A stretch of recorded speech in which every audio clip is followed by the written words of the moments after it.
So I see we've got some new folks joining us today, new to World Law Group and new to the Energy and Infrastructure Group, as well as some of our regular group members, shall we say. For those of you who do not know me, I am Hannah Shea. I am the Director of Business Development at World Law Group, and I work with all of our practice and industry groups, including the Energy and Infrastructure Group. Just a quick note, we are recording this so that we can do some key takeaways to circulate to those who were not able to attend. So I just wanted to put that out there.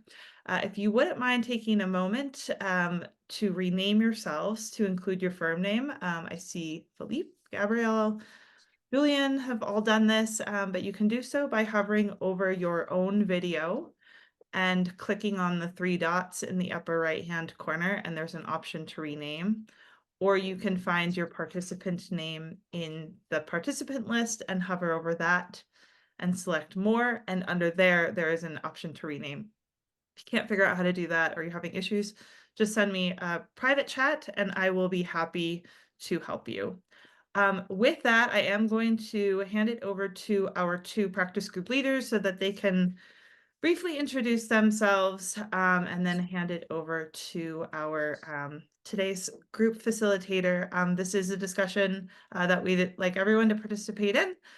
So if you can turn on your camera, we encourage you to do so, but completely understand if not. You can use the raise hand feature or just chime in and ask questions as we go along. So with that, I am going to hand it over to Jeremy and Ignacio to introduce themselves. Thanks, Hannah, and hello everyone, and welcome to the practice group meeting. I'm Jeremy Blackshaw from Minter Ellison in Australia, and I lead this practice group with Ignacio, who'll introduce himself now. Hello everyone, thank you, Jeremy. I'm Ignacio Mironini Lima. I'm a partner at Bruchu and Funes Rioja in Buenos Aires, Argentina. Welcome, and we have a really interesting topic today that I think Hannah will introduce. Excellent, thank you. Yes, and so Jose Augusto from Tozzini Ferrer in Brazil has been a member of this energy and infrastructure group for a few years. So he proposed that we have this discussion on infrastructure and climate change today. And so with proposing that, he has also agreed to lead our discussion today. So Jose Augusto, take it away. Okay, thank you, Hannah. It's a big pleasure to be here with you this morning. I would like to thank you, Jeremy and Ignacio, for the opportunity to lead this discussion today. It's a very interesting topic that touches, I don't know if I can say all jurisdictions, but today, most of them. I think everywhere we are, there is direct or indirect impact in the climate of the climate change in our existing infrastructure, and several countries are today struggling to find the best way to do this, how to turn their infrastructure more resilient, more prepared to new global reality in terms of weather and climate changes. So I will do the kickoff here. I prepared a few slides, and of course, you all feel free to comment and jump in whenever you're in. And of course, in the end, when I conclude this, we can listen to the inputs from your local reality. Is that okay? I would like to also thank my colleague Thales from Tozzini Ferrer, who helped to put together this presentation, consolidating a few of our experiences. So I would kindly ask him to join the presentation. You can move forward, please, Thales. So I think it's no news for anyone that we're in the middle of a big process of adapting to our reality of climate change. We're currently, but it's interesting to go back to basics. And why are we in this situation? First, we are having an increased greenhouse effect in Brazil, which is reducing the absorption of carbon in our planet, which will, of course, leads to significant changes in our other water patterns. And also known this to anyone, this is caused by us, human beings. We are increasing the release of greenhouse gases in the atmosphere, which of course traps the heat and raises global temperatures. And at the same time, on the other hand, we are deforesting our globe. We are reducing the green area, we're reducing the forests.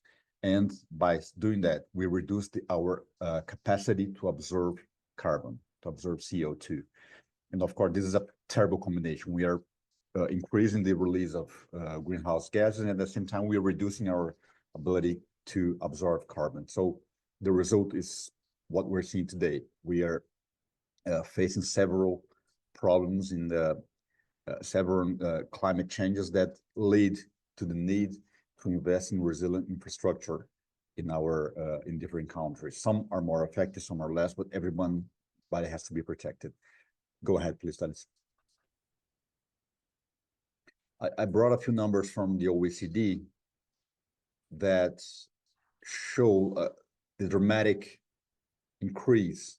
We got a very good sample. We're coming from the 70s, where we had around reported extreme events, around 60 reported extreme events in that decade, and we jumped to more than 3,000 extreme events reported from 2010 to 2019. In terms of economic losses, we jumped from, in the 1970s, from around $200 billion to around almost more than $1.6 trillion from 2010 to 2019. That includes, it's interesting to look at the graphics. It's majorly concentrated in storms and flood, which are the ones that are involve massive amounts of water and rain. And those are the main kinds of extreme events that we have been facing that is responsible for increasing those amounts. Please go ahead, Thales. And when it comes to infrastructure specifically, we're talking about some specific ones that are more vulnerable to the climate changes and the increase of all these dramatic events.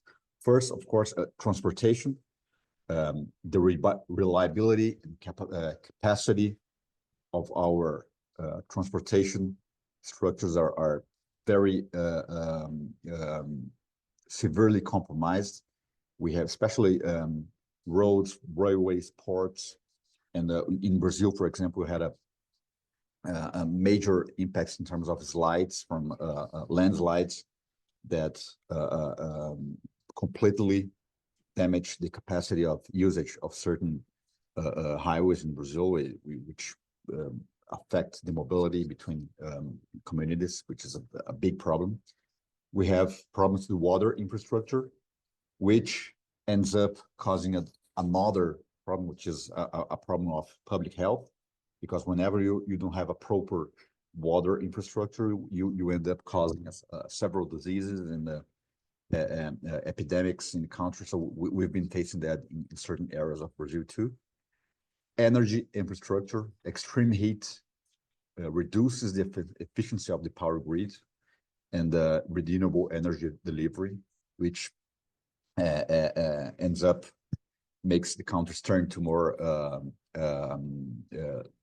fuels related energy sources that are more related to fossil fuels. So we end up by doing that resulting in more dirty environment by having to resource to other kinds of energy. Built environment, of course, not only the houses, people that have their own houses destroyed, but also firms and businesses of all kinds, and either public or private business, they're all affected by this kind of event. coastal infrastructure in Brazil specifically, this is a major problem. We have several slides that end up killing hundreds of people. We'll talk about the case of Rio Grande do Sul in the next 2 or 3 slides, but we had more than 500 people killed in the disaster of Rio Grande do Sul here in Brazil last year. Most of them were caused by the landslide in coastal infrastructure, which is a massive problem here in Brazil. And of course, water and waste management. We have a big problem because the flooding and the droughts, they overwhelm the system designed to manage the waste that we produce. So we, of course, here again, we end up with a problem of public health as well, not only infrastructure, but also public health. Go ahead, please, Thalys. Just these slides show, I brought a practical example that's why I decided to suggest this topic to Jeremy, Ignacio, and Anna, because this is my hometown. I was not born in Porto Alegre, but I was raised in Porto Alegre. And when I look at this picture that you're seeing, this is center of the town, of the city. Okay, this is a 2.5 million people city, and this is the center where all the business is, where the public markets, everything. And all you'll see that is with this brown color is water, is mud. The entire city was covered by it. The floods occurred in April and May 2024, caused by the swelling and overflow of rivers that resulted from a heavy rainfall. They affected every sector that we can name, infrastructure, roads, ports, airports, agriculture, livestock also. And the government of Rio Grande do Sul estimates that the amount of money that will be required to reconstruct the city will be around $15.4 billion. Okay, most of it, an interesting portion of it is for infrastructure, but is not the main one. The main bill refers to productive sector, rebuilds the productive, the firms, the companies, the houses, and of course there's an impact on environment. But here, in terms of reconstruction, the main bill is productive sector, social sectors, and infrastructure.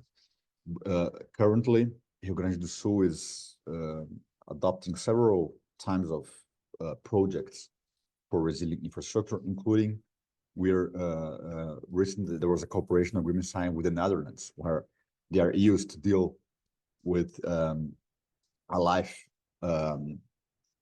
surrounded by water. They have technology by that. So we want to make sure that by doing benchmarkings with these other jurisdictions, it could be a good way to avoid or mitigate effects of future events like that. So it was a recent massive event here in Brazil, and that I wanted to bring to your attention. Please go ahead, Thalys.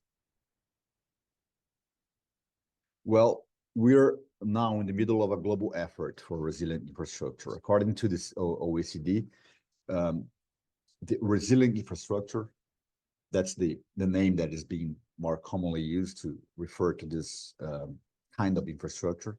It is designed and built to withstand and recover from disasters and disruptions, such as extreme weather events or socioeconomic challenges. And it, of course, improves service reliability, reduces maintenance costs in the end. So it is an investment, after all, because it will reduce cost in the long term. It extends asset lifespans and generates co-benefits. There isn't actually one of the sustainable development goals by the United Nations is goal 9, which is develop quality, reliable, sustainable, and resilient infrastructure. And the countries, it should help countries to reach the goals set by the Paris Agreement.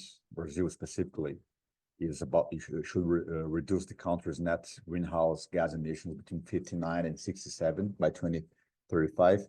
And by having a cleaner infrastructure, it will definitely help us to get that target. So there is a momentum, internationally speaking, on the construction of a new infrastructure that will be able to adapt our planet to this new climate reality. Please go ahead, Thales. We've speaking a bit about what we've been doing here in Brazil. We're working in two separate work streams, our country. One of them is one step before. There are several projects for slowing down the actual cause of warming, because what is causing the climate change is the global warming. So we need to work on the cause, on the root cause of that. So Brazil is investing a lot in green hydrogen plants. Also, forest concessions is a concept that is we're in the first cases here. We submit the exploration, the conservation and economic exploitation of forests to private companies. It is a way to preserve our forests, and because they store CO2, they reflect heat, they retain rainwater and other benefits. So taking care of our forests is a major concern of our country. Not only our country, the entire world is looking at Brazil because the Amazon forest is here. So we have a task of protecting this huge asset that our planet has, and forest concession is one of those measures. We're also investing a lot in cleaner transportation matrix. Waterways, railways are among the main sources, targets for investment in the mid to long term, because Brazil today is very dependent in road transportation of goods. When we want to change that reality, we want to shift that or make a better balance between highways, railways, and waterways. We need to find a better balance to that, because today is around 60% of all the cargo transported in Brazil is through roads. And of course, this is a huge problem because it's not the cleanest way of doing it. And transpositions as well, restoration of degraded ecosystems and improvement of soil and water quality, and solid waste treatment is also something that we've been investing a lot. This is, of course, to reduce the cause of the warming. But there's a second front, which is mitigation of the effects, pragmatic action, or which means mitigate what's going on. There's a big plan for investment in dredging of rivers, excavating and removing sediments from the bottom of large water reservoirs, and widening of channels, and reducing flooding in these areas. And rainwater drainage. If you go to what happened in Rio Grande do Sul, that was the main source.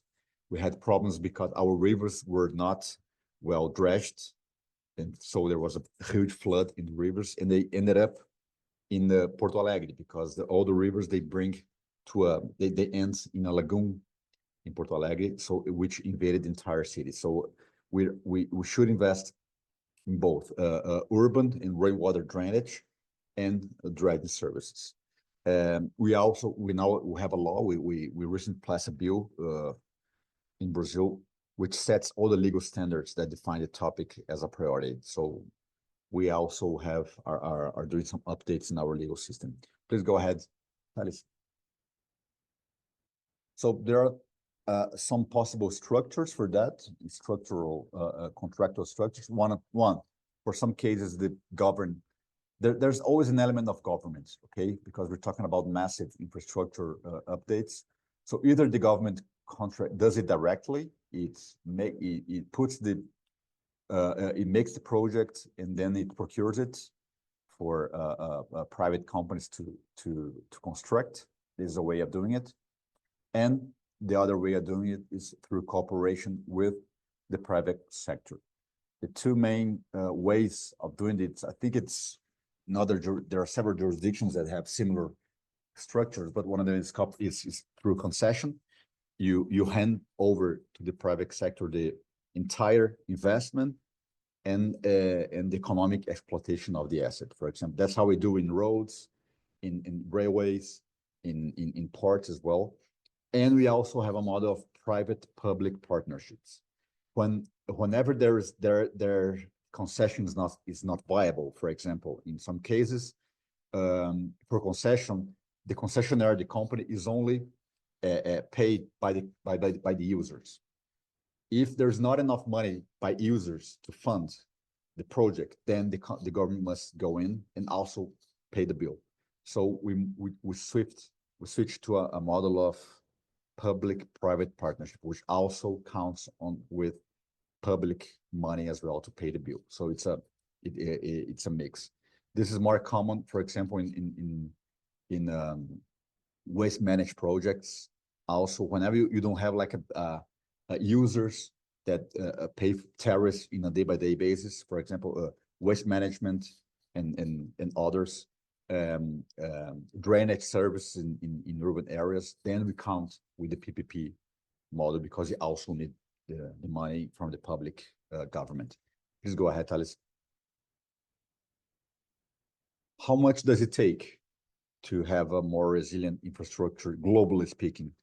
According to OECD, we need to reach our goals by 2030, we need $6.9 trillion in sustainable infrastructure, globally speaking. So that's the number that we are going after. Please go ahead, Thales. And specifically in Brazil, how are we financing these projects? We have some sources for that. One, the main one is the National Fund on Climate Change. We have around $2 billion for that. We also have a considerable amount of money coming from Green Climate Fund. So when you look at it, it calls attention that most of the money is in public funds. It's money from Brazilian taxpayers that are segregated to fund green projects in our country. BNDES is the main bank connected to the Brazilian government, which also has a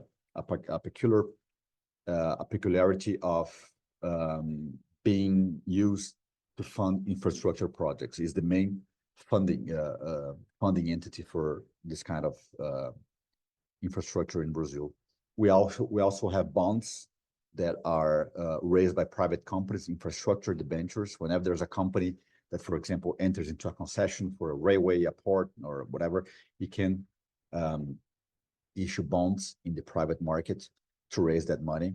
And of course, there's a considerable amount of coming from international organizations in our country: IDB, IFC, AFD, United Nations, CAF as well. All of these organizations are settled in Brazil, and they have very interesting projects in our country. We also we are already now testing a new system of funding projects, which is making including in the concession agreements an obligation from the concessionaires, from the companies, to invest 1% of their gross revenue in for the development of a resilient infrastructure. So we are forcing our concessionaires to separate a given amount of their revenues to resilient infrastructure projects. There's another source of money for this kind of project. So that's how we're doing in Brazil. Go ahead, please, Thales. A few challenges. This is my last slide. First, we currently do not have an adequate insurance network for this kind of project. For the case of Rio Grande do Sul, for example, we had a massive problem, massive discussion to see if there would be coverage, how it would be covered. There's not the rules regarding insurance and the contractual clauses in the concession agreements, they are not very clear when it comes to this kind of risk that we're talking about. We're not talking about a risk that is measurable, that is you can simply you have a good track record to see what to do the pricing. It's a big challenge. How will the insurance companies do that? Lack of guarantees. We need public guarantees for that, and then some of the Brazilian government are not prepared to provide those guarantees. Lack of attractiveness in some products because, for example, rain drainage in cities is not considered an attractive project because you cannot charge tariffs from users. Actually, you can, but it's not very, how can I say, friendly to charge your taxpayers an amount because of drainage. It's not like power or water supply. That's something that you see in your everyday life, the need for that. Drainage is not something that is easy to charge. So putting together a project like that is not that easy in Brazil.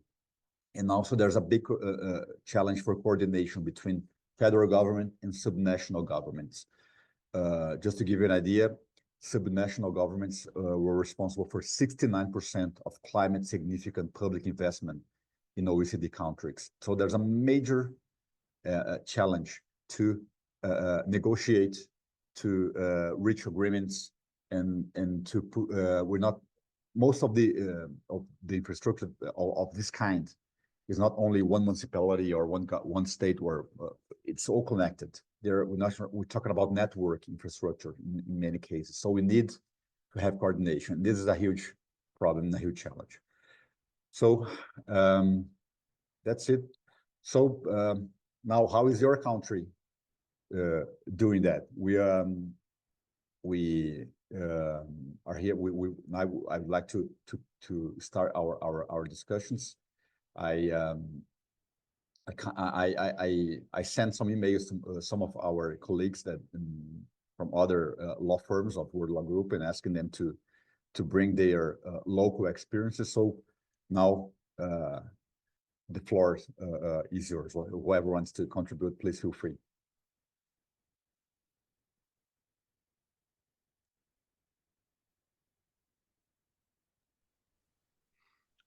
This is Julian. I'm happy to jump in. I thought the presentation was super informative overall as well. So thank you for sharing.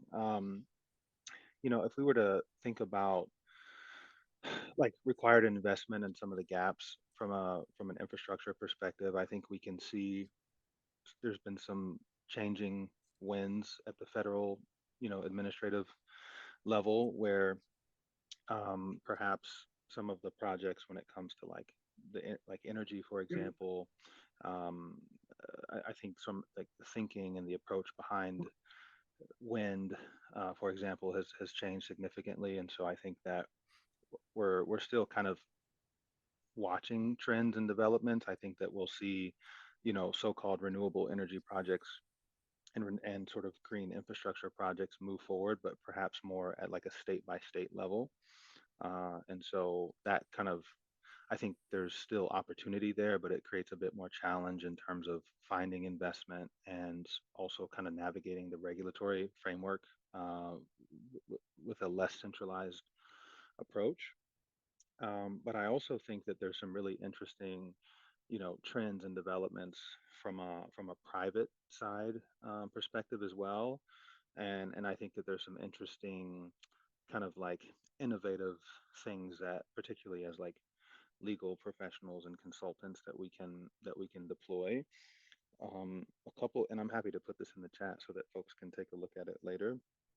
But one example is an organization called Liquid Trees. I'm not sure if folks have heard of this particular outfit, but they're essentially focusing on water quality, but also as a way to improve air quality. And so they kind of have this multifaceted product, if you will, or a service that I think is going to be particularly interesting when we're looking at some of the like particularly challenging demographics, and that could be for political reasons or otherwise. But I think that this is like currently an underutilized tool that is helpful for folks to take a look at. And then the last thing I'll say for now is thinking about like things like tokenization and blockchain technology. So as a potential like additional source of funding slash investment, where like essentially from a drainage perspective, right? Like let's use the drainage perspective where it might be difficult for regulatory authority to basically pass those costs on to consumers. We think that there are some innovative ways that we could figure out how to still improve water quality from improved drainage, but sort of tokenize those and the environmental attributes that would be generated from the corresponding water quality improvements. And so I am not personally the expert on that, but we have a couple folks at the firm based in the U.S. that kind of split their time between Texas and New York. And it doesn't just have to be water quality. It could be mineral rights or other things like that. But I think we'll start to see more innovative and creative like financing / investment structures like that as well.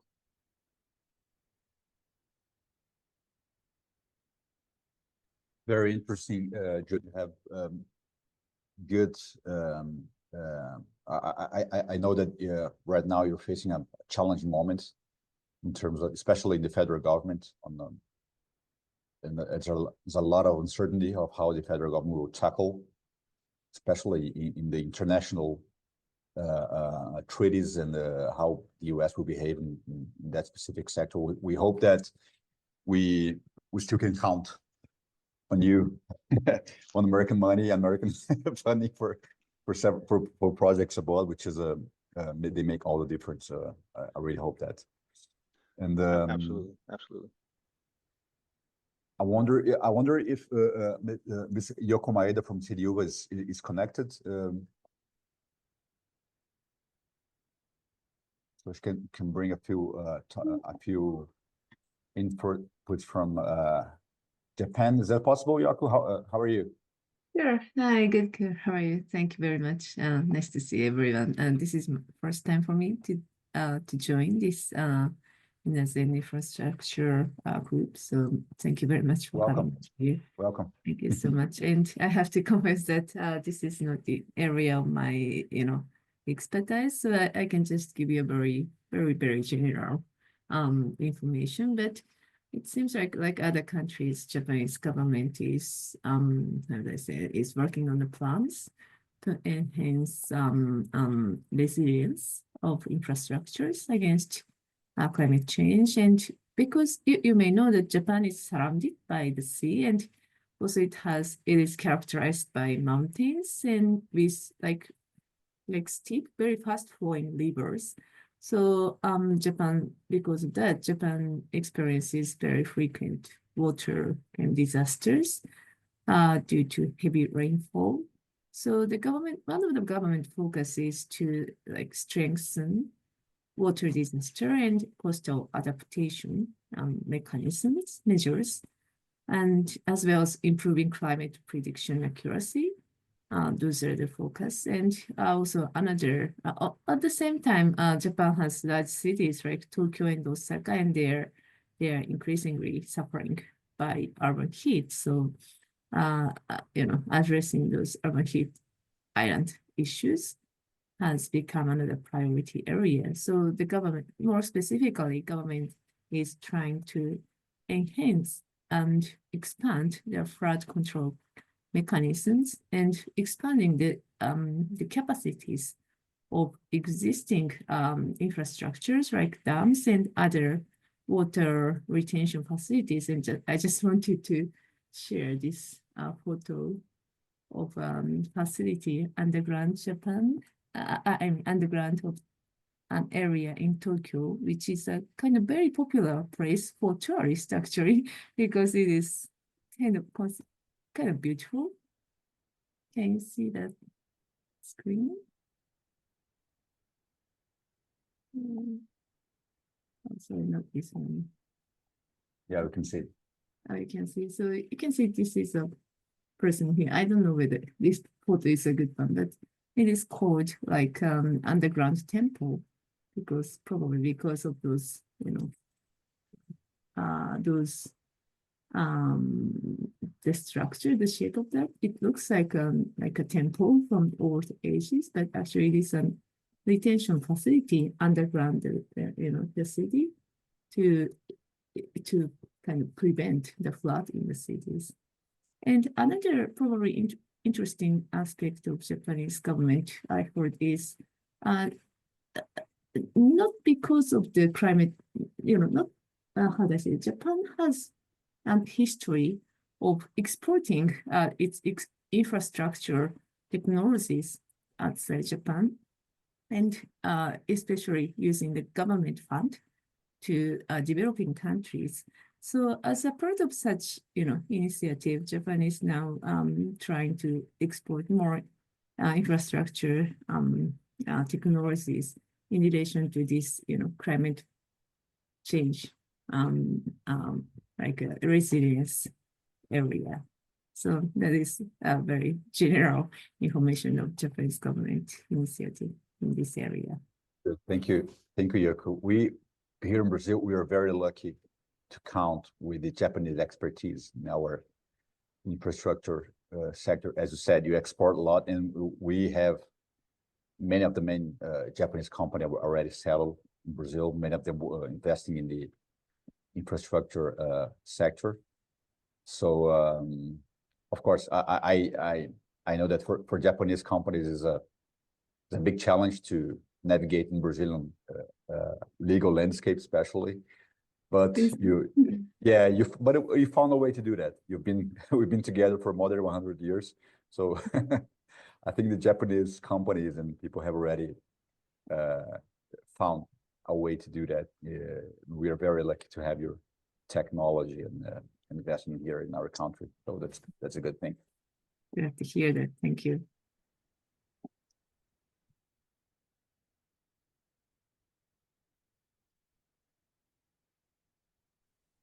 Anyone else that would like to share its local experience? Maybe someone from Europe.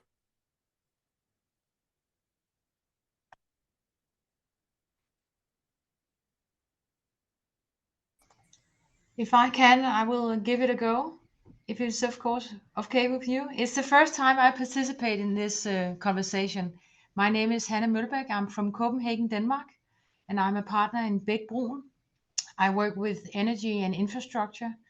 And right at the moment, we're fighting a hard battle for Greenland, which is almost a part of Denmark, but not where I am right now.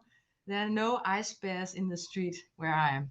But anyway, one thing that you might find interesting is that Denmark is a relatively flat country, just like Holland, the Netherlands. And we've recently made a large agreement between the state, a lot of landowners and NGOs who are trying to, on a voluntarily basis, to swap areas so that areas owned by landowners, which is actually not good for agriculture use, can be owned by the state instead to plant forests, for example, to help benefit the biodiversity and get more forests to help the environment. That is one of the things that's quite actual in Denmark at the moment.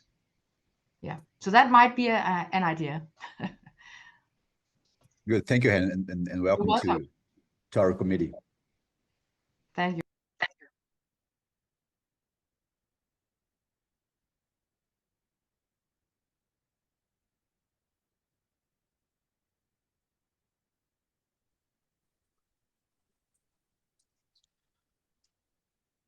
Well, Jose Augusto, I can perhaps mention the Australian experience, which generally creates activity in response to natural disasters, of which we regrettably suffer many. Just this past Christmas, in fact, was the 50th anniversary of a cyclone, a hurricane, which destroyed our most northern city, Darwin. The storm flattened some 70% of the buildings in the city, killed many people, and in fact destroyed 80% of the homes in the city. As a direct consequence of that, all of the national and state governments implemented significant changes to the building code with wind shear and structural capacity designed to meet a 1 in 50 year storm. And we've seen that follow, particularly with the impact of climate-induced storms, and bushfires are the other sort of major exposure that you see in Australia. We've recently seen, of course, the terrible fires in California. My home state of Victoria in Australia had something about 15 years ago where we lost about 200 people, and some 63,000 hectares were destroyed, and many billions of dollars worth of buildings were destroyed. And it was caused originally, I think, by a power line which came down in a storm in a drought-struck area, and we had fires for many weeks which surrounded Melbourne, which is a city of some 5 million people. Fairly terrifying experience for many of us. One of the results of that was changes to the building regulations and ensuring that any public building or private home which is constructed in a bushfire-prone area, which is designated by the state, has to be constructed to be able to withstand the effects of ember flow and the other typical causes of fire. Flood is, of course, the other one, which is a very common experience. I know in many countries we've had some very bad flooding over recent years, including sadly recently, only 2 weeks ago, in Brisbane and northern New South Wales, where a cyclone, a hurricane, came further south than had ever occurred before, and directly threatened the country's third largest city. One of the consequences of the increased flooding is regulation, not only regulating the construction of buildings in flood-prone areas, but in fact preventing and doing buybacks of structures which are in particularly threatened locations. Insurers are refusing to provide flood insurance, so homeowners and building business owners aren't able to get insurance protection. And there have been a number at the local government level, a number of proposals for land swap agreements, such as just got mentioned in relation to Denmark. But we have involvement of government at both national and state and local government levels, funding a number of infrastructure projects, utilising PPPs and private capital where that's possible, and otherwise through direct government investment in encouraging drought and storm proofing construction as we're exposed to more and more climate related weather events. So I'm sure there's a reasonably similar experience in many jurisdictions, but we have a number of particular government funds which have been put together to fund the bits that aren't able to be supported by private investment, or whether it's through bond or other loan arrangements to try to future-proof our infrastructure. Interesting, Jeremy. Thank you. Thank you very much for those inputs. And Funding is indeed a big, probably of course, there are several engineering challenges. I think me as a lawyer cannot give an opinion on that, but we can give an opinion on the legal challenge of that. And since we're all infrastructure lawyers here, if I could share one reason of concern here is how are we going to craft contracts for this new reality, especially and how are we going to update the existing contracts in our country. I'll give you an example. The airport of the city of Porto Alegre, which was entirely flooded and had to stay shut down for almost 8 months. Can you imagine a city like Porto Alegre, one of the main cities in the country, with its airport closed for 9 months? Was a complete chaos. And it was a concession. There is a concession agreement that was signed around 10 years ago, and this problem was not there.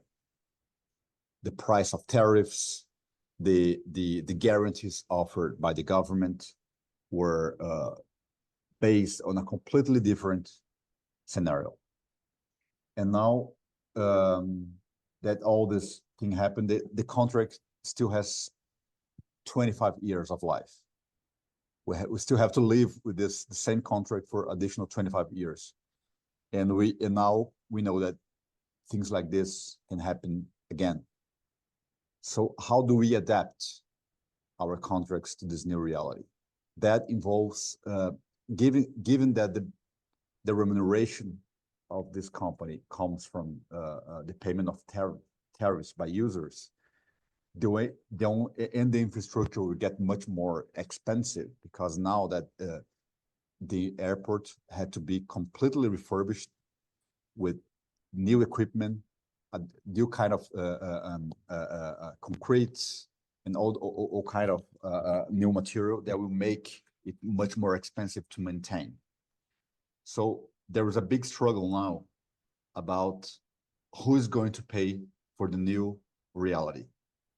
Are we increasing the price of tariffs that will be used by users so we can make it a contract that is economically feasible?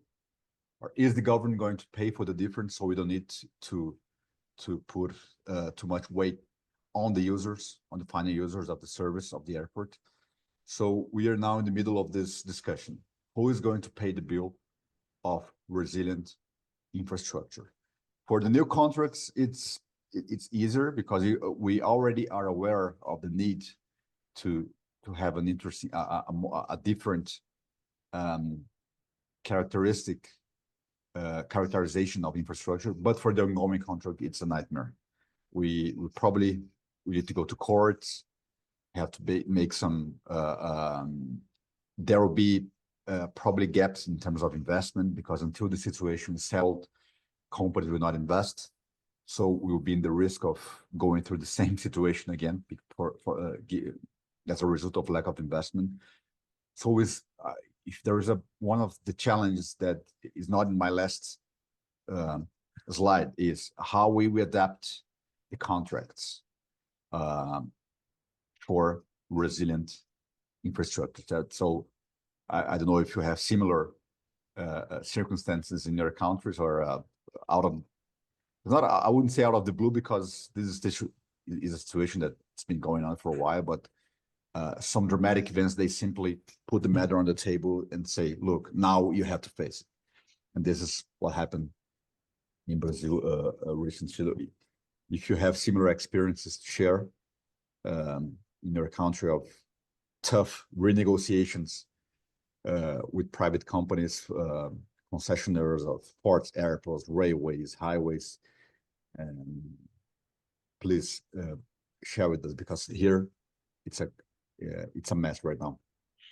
Jose Augusto, in Argentina, we faced a similar situation with the pandemic, that affected many concessions. And under Argentine law, every state government contract has a express or implied clause stating that the concessionaire holds a right to the equilibrium of the agreement. So if there is any event that may be a force majeure event or otherwise impacts the economic and financial equilibrium of the agreement, the concessionaire is entitled to a renegotiation.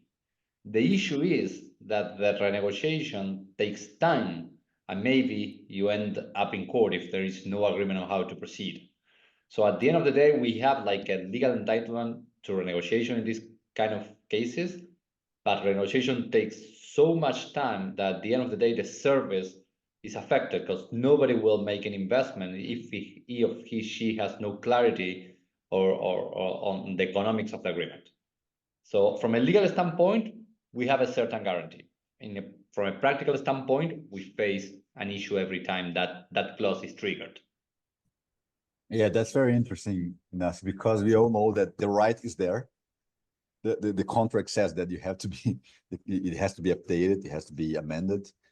But given the lack of agreement, we end up with a gap of sometimes many years until we finally reach an agreement and until courts decide on that. So there is indeed a problem of not of recognizing the right, but calculating the effects of it and how to reflect that in the contract. It's similar to what we face here. Hi, Jose. Here's Sebastian from Buenos Aires also. How are you? Good to hear you again. And thank you for your presentation. Thank you. An additional comment to what Ignacio was saying is that, as you may know, we have a new federal administration since the end of 2023. And one of the main purposes of this government was to reduce public spending. So for the next, and this includes also public works, the government made very clear that at the federal level, there's going to be any involvement of the federal administration in infrastructure. The government invites the public sector to jump into this new process. They introduced important legislation to this incentive regime for large investments last year, which includes one of the main areas to be covered is infrastructure, but not having the government being involved. So this is a whole issue because with respect to climate change, last February of this year, we have a very hard situation in the central part of the country with a level of high temperature, which was a record, floods in the central part, which is the Pampas, which is very agricultural sector, covered with water, still are covered with water. And at the same plain thing that is a plain jurisdiction, we have almost no way to drain the water to the ocean. But just 300 kilometers above, you have the same situation with the agricultural activity, but because of droughts. So we have a lot of water in the central park, and just 200 kilometers high, we have no water at all. We have the same problem with the agricultural activity. So this is at the federal level, at the provincial level, and municipality levels. They are addressing the problem with the climate change, but not just from the environmental point of view, not just for the economic point of view, but from the social point of view. What you have on the outskirts of the cities is an unplanned sprawling of population, occupying forests, rivers, lagoons. In some way, these people who have a very vulnerable situation and poor people overusing natural resources, that in a couple of years will be no forest and no lagoon at all. But so far, we don't have the possibility to conduct this major works and infrastructure what we need to try to mitigate the problem. So we are stuck there, and we don't expect to have the federal government, because in fact, President Milei stated that he does not believe in man-made climate change. So he's not going to support at all climate policies. And he also, in fact, he threats to leave the Paris Agreement. So that you can imagine that with respect to climate change, no, all the infrastructure will go to support the exploitation of Vaca Muerta and energy sector. Completely different situation than you have in Yes. Brazil, as far as I know. Yeah, we have the same discussion in Brazil. Should we proceed? Should we follow the same path that U.S. has adopted regarding the Paris Agreement or not? We have the current government supports it, but there are many people that are inclined to the position that the U.S. has recently adopted. I think that Milei is in that position, as you mentioned, Sebastian. So I'm sorry that we still have to struggle to defend the importance of this kind of international commitment by countries, but of course we respect different opinions. Juan Carlos, can you want to jump in? I see you have a raised hand. Yes, thank you. And I'm sorry I didn't turn my camera on. I'm Juan Carlos from Santa Marina State in Mexico City, also an infrastructure and energy attorney here.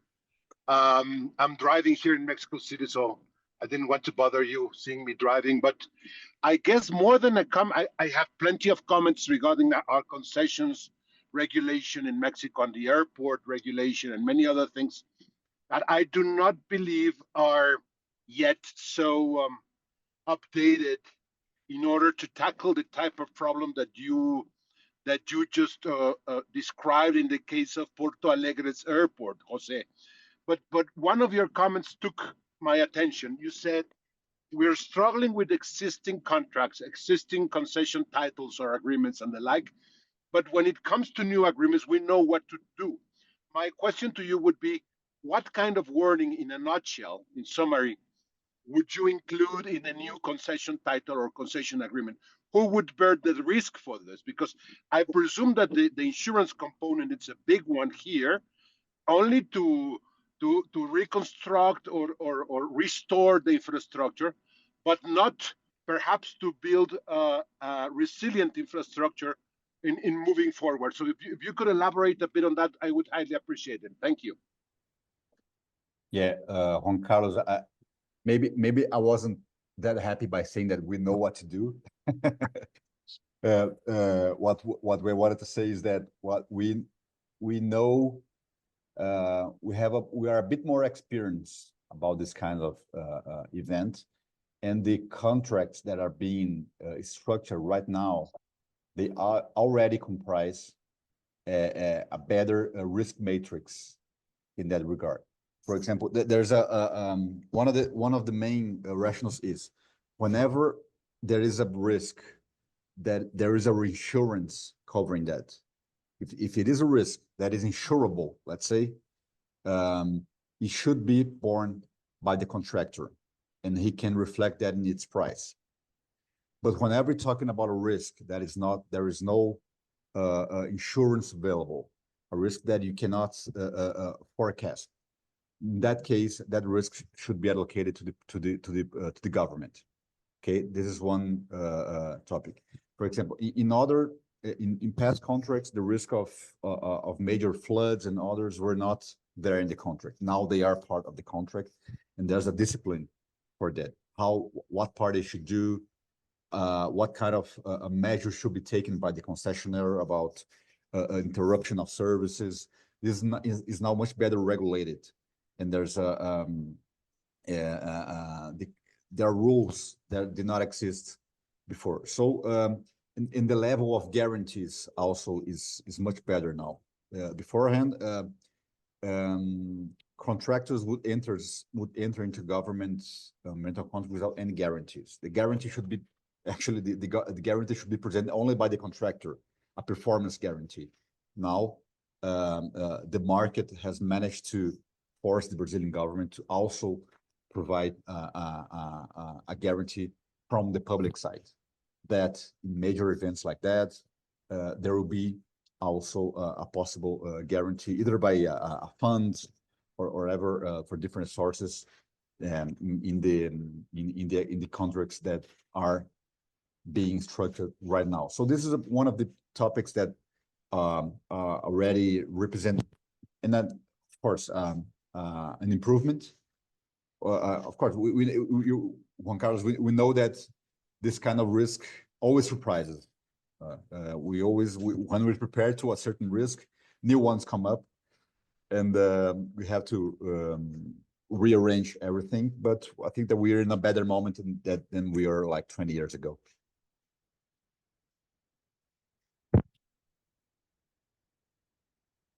Thank you, Jose. You're welcome. So Anna, I think we're already covered. I know if there's anyone else that want to make any input. Otherwise, I will hand it over to Anna to close the meeting, or to sorry, or Jeremy Ignacio. I know what is the protocol. I'm sure Hannah will do a better job, and I will hand it to her in just a moment. But perhaps on behalf of Ignacio and everyone, Jose Augusto, I'd just like to thank you for leading a very interesting conversation, and thank you all for your contributions to the discussion, and a welcome to all of our new attendees. Ignacio and I welcome any suggestions for topics for discussion at these meetings, so please feel free to send them through to me, Ignacio, or Hannah. My thanks to you all for attending, and back to you, Hannah. Great, thank you, Jeremy. And I think you did a very nice job closing. You said everything that I would have said. We will put together some takeaways and circulate them around to everyone who attended today and anyone who else who missed out.